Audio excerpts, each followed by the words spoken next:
बाबा वांगा ने 1996 में मरने से पहले दुनिया के मुख्तलिफ अहम वाकयात की पेशगोइयां की थी, जो वक्त के साथ साथ सच साबित होती रहीं। इनमें साल 2022 के बारे में भी अहम पेशगोइयां थी, जिनमें से कुछ पूरी हुई और कुछ बाकी रहती हैं। इमरान खान के बारे में बाबा ने जो जो लफ्ज अदा किया था वो सब कुछ सच साबित हुआ, और अब कप्तान के मुस्तकबिल के बारे में बाबा ने जो जो पेशगोइयां की थी, आइए आपको वो सब भी हम बताते हैं। मगर उससे पहले आपको बाबा की दो सबसे बड़ी सच हो जाने वाली पेशगोइयां बताते चलें। मसलन हैरत अंगेज तौर पर 2022 के लिए बाबा वांगा की जानिब से की गई दो पेशगोइयां बिल्कुल हर्फ बहर्फ सच साबित हो चुकी हैं। उन्होंने पेशगोई की थी कि ऑस्ट्रेलिया और जनूबी एशिया के मुख्तलिफ ममालिक को इस साल शदीद बारिशों और सैलाब का सामना करना पड़ेगा। आज ये बात सबके सामने है कि दुनिया के बड़े हिस्से को इस मौसमी आफत ने अपने कब्जे में लिया हुआ है। बाबा वांगा ने दूसरी पेशगोई में दुनिया के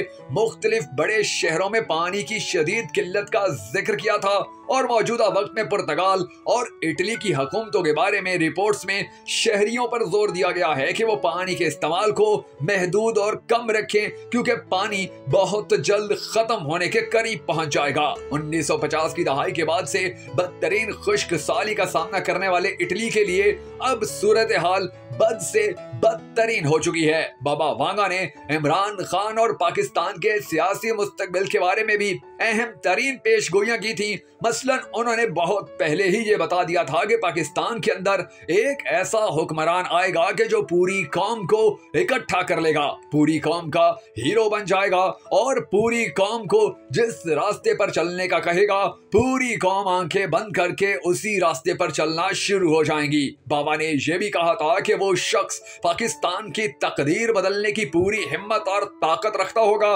मगर उसको बहुत ज्यादा मुश्किलात का सामना करना पड़ेगा, और इन मुश्किलात में से भी वो उसी तरह निकल जाएगा कि जिस तरह एक बहादुर इंसान निकला करते हैं। उन्होंने तो बाकायदा तौर पर यह भी कहा था कि उस इंसान को ना सिर्फ उसके अपनों की जानिब से मुश्किलात का सामना करना पड़ेगा, बल्कि उसके बड़े बड़े हरीफ और दुश्मन भी उसको धूल चटाने और हराने के लिए सर तोड़ कोशिशें करेंगे, मगर उसके बावजूद ना उसका हौसला टूटेगा और ना ही उसकी हिम्मत कम होगी, बल्कि जैसे जैसे वो दबाने की कोशिश की जाएगी वो वैसे वैसे ज्यादा ताकत के साथ उभरता चला जाएगा। पाकिस्तानी कौम ने तवील अरसे तक इंतजार किया कि बाबा की ये पेशगोई आखिर कौन सच कर सकता है, मगर फिर वक्त ने साबित किया कि बाबा ने पाकिस्तान के बारे में बिल्कुल ठीक पेशगोई की थी। इमरान खान पाकिस्तान के लिए एक ऐसी शख्सियत बनकर उभरे हैं कि जिन्होंने पूरी पाकिस्तानी कौम को मुत्तहिद कर लिया है, और बाबा की पेशगोई